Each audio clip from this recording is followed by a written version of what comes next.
Hi everyone. आज जो हम डिसऑर्डर डिस्कस करने वाले हैं वो है post traumatic stress disorder, that is PTSD।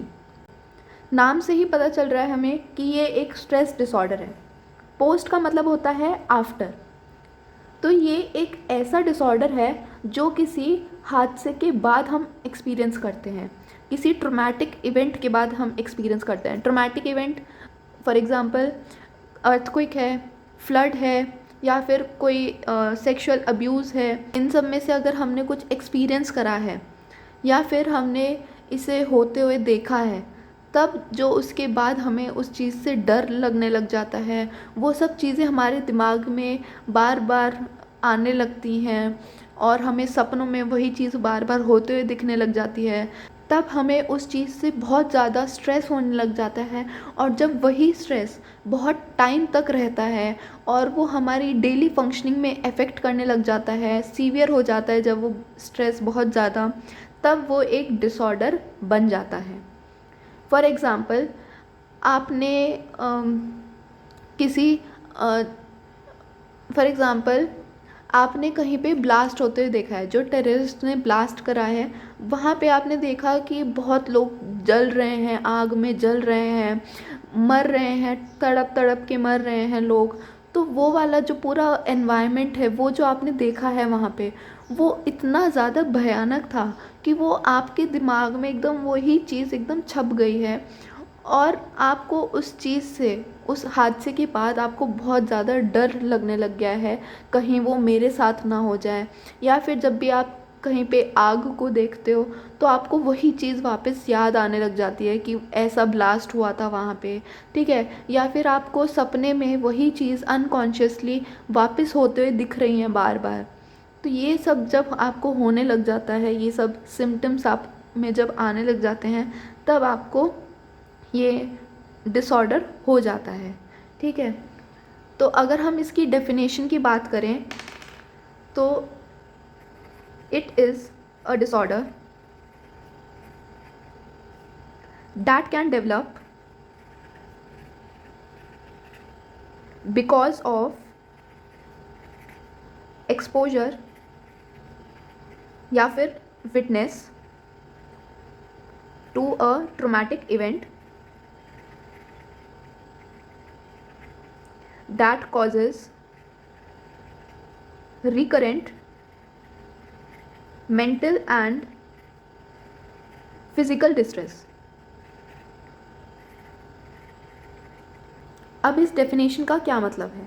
तो it is a disorder that can develop because of exposure या witness to a traumatic event.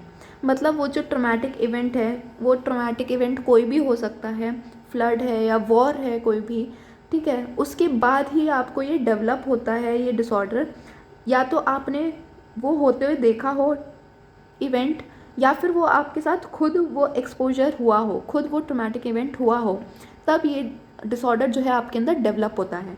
Which causes recurrent mental and physical distress. जब आपको उस इवेंट से बहुत ज़्यादा आपको तनाव महसूस होने लग जाता है, मेंटली भी और आपको फिज़िकली भी प्रॉब्लम होने लग जाती है, तब ये एक डिसऑर्डर बन जाता है, ठीक है। तो अब हम देखेंगे इसके सिम्टम्स क्या होते हैं, मतलब आपको क्या फील होता है या आपके साथ क्या क्या चेंजेस होते हैं जब आपको ये डिसऑर्डर होता है। तो पहला है साइकोलॉजिकल।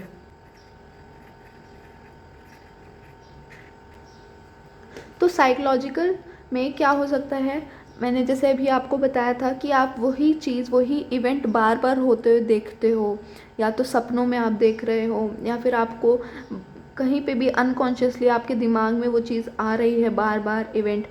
तो एक तरह से आप उस चीज़ को री एक्सपीरियंस कर रहे हो,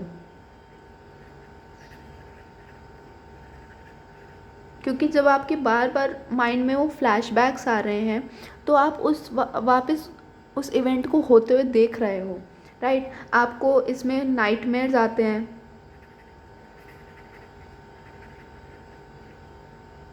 ठीक है, फ्लैशबैक्स आते हैं। ये सब चीज़ें किस में आ जाती हैं, ये सब चीज़ें आपको साइकोलॉजिकल सिम्टम्स में आ जाती हैं, ठीक है। और थॉट्स आ जाते हैं, नेगेटिव थॉट्स। तो ये सब जब आपको आने लग जाते हैं तो मतलब आपको ये डिसऑर्डर हो सकता है। फिर दूसरा है बिहेवियरल।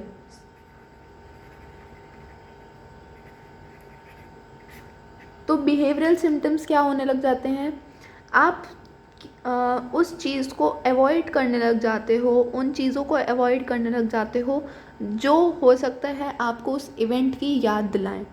जैसे मैंने अभी आपको बताया था कि वो ब्लास्ट जो हुआ था उसमें आप लोगों को आग से जलते हुए देख रहे हो, तो आपको जब भी आग दिखेगी कहीं पे तो आपको बहुत ज़्यादा डर लगने लगेगा। तो इस वजह से आप ऐसी जगह अवॉइड करने लग जाते हो जहाँ पे आग हो सकती है। फॉर एग्ज़ाम्पल आप स्टोव नहीं जलाओगे, चूल्हा नहीं जलाओगे, है ना, आपको क्योंकि आग से डर लगता है, तो आप उन सब चीज़ों को अवॉइड करोगे जहाँ पे आग वगैरह हो। तो इसमें बिहेवियरल चेंजेस क्या आ जाते हैं, आप अवॉइड करने लग जाते हो एनवायरनमेंट को या उन सिचुएशंस को that remind them of their trauma. मतलब वो जो पर्सन है वो क्या करने लग जाता है, उन चीज़ों को, एनवायरनमेंट को, सिचुएशन को अवॉइड करने लग जाता है जो उसे उस ट्रॉमा की याद दिलाते हैं। ठीक है। फिर आता है फिजियोलॉजिकल।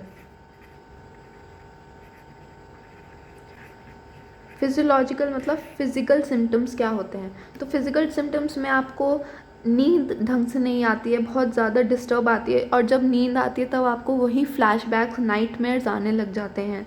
तो यहाँ पे डिस्टर्ब्ड स्लीपिंग पैटर्न। ठीक है।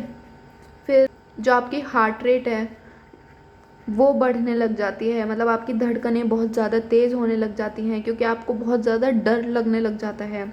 आपका जो ब्लड प्रेशर है, बीपी है, वो बढ़ने लग जाता है। ठीक है। तो ये सब फिज़िकल सिम्टम्स हो जाते हैं।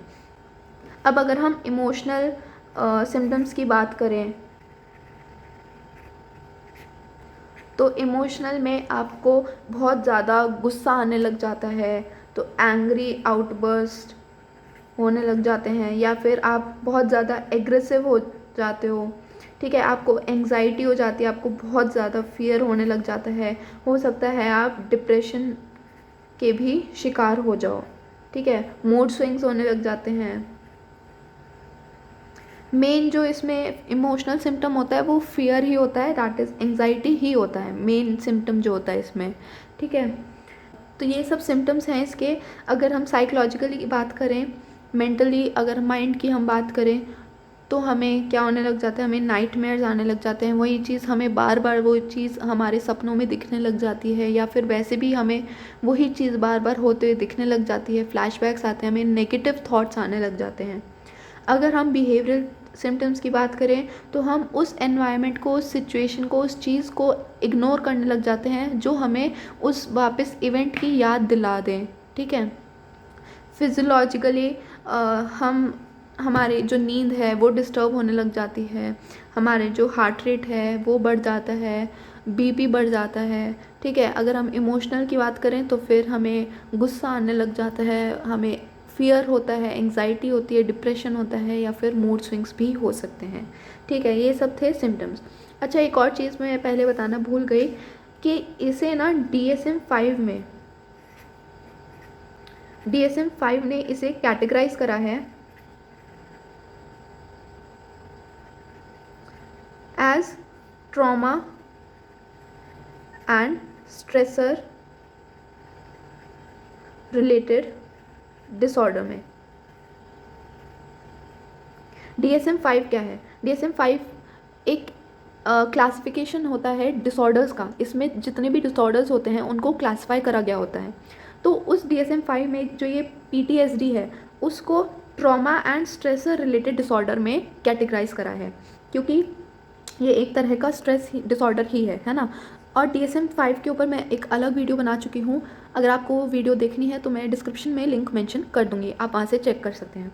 तो DSM-5 में इसे trauma and stress related disorder में कैटेगराइज करा है PTSD को। ठीक है। तो अब अगर हम ट्रीटमेंट की बात करें या फिर थेरेपीज़ कौन कौन सी इसमें यूज़ होती हैं, हम थेरेपीज़ यूज़ करते हैं जिससे जो उसका डर है, उस इवेंट्स को लेके, उन सब चीज़ों को लेके जो डर है वो कम हो जाए, ठीक है। हालांकि ये इसका ट्रीटमेंट या थेरेपी थोड़ी सी मुश्किल होती है, क्योंकि इसमें इवेंचुअली आप उस पर्सन की नाइटमेयर्स को नहीं रोक सकते। जो उसे सपने आते हैं, बुरे सपने आते हैं, आप उन चीज़ों को बिल्कुल ख़त्म नहीं कर सकते हो, राइट। लेकिन फिर भी बाकी जो आपको सिम्टम्स होते हैं उनको बहुत हद तक कंट्रोल किया जा सकता है और आपको पहले से बेटर फील होता है, ठीक है। तो इसमें जनरली जो थेरेपी यूज़ होती हैं वो होती है, एक तो है CBT, cognitive behavioural therapy, that is CBT। तो कॉग्निटिव बिहेवियरल थेरेपी में क्या होता है, आपके जो भी नेगेटिव थॉट्स होते हैं उनको आइडेंटिफाई किया जाता है कि आपको कैसे कैसे नेगेटिव थॉट्स आ रहे हैं, किस वजह से आ रहे हैं।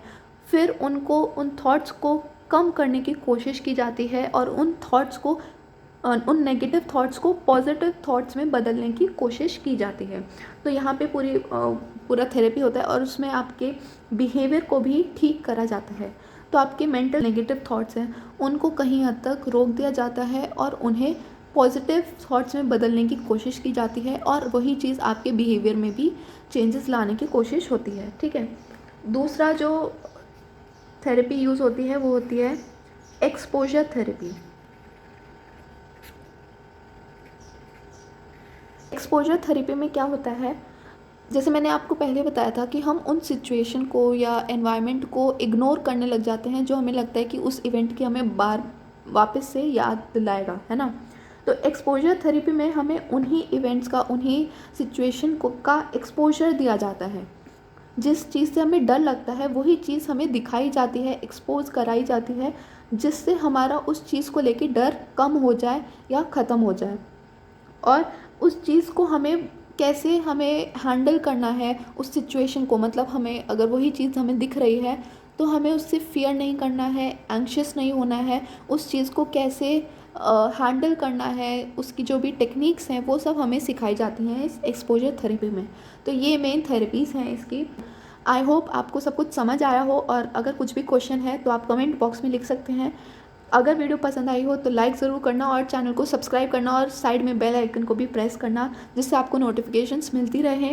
And thank you for watching.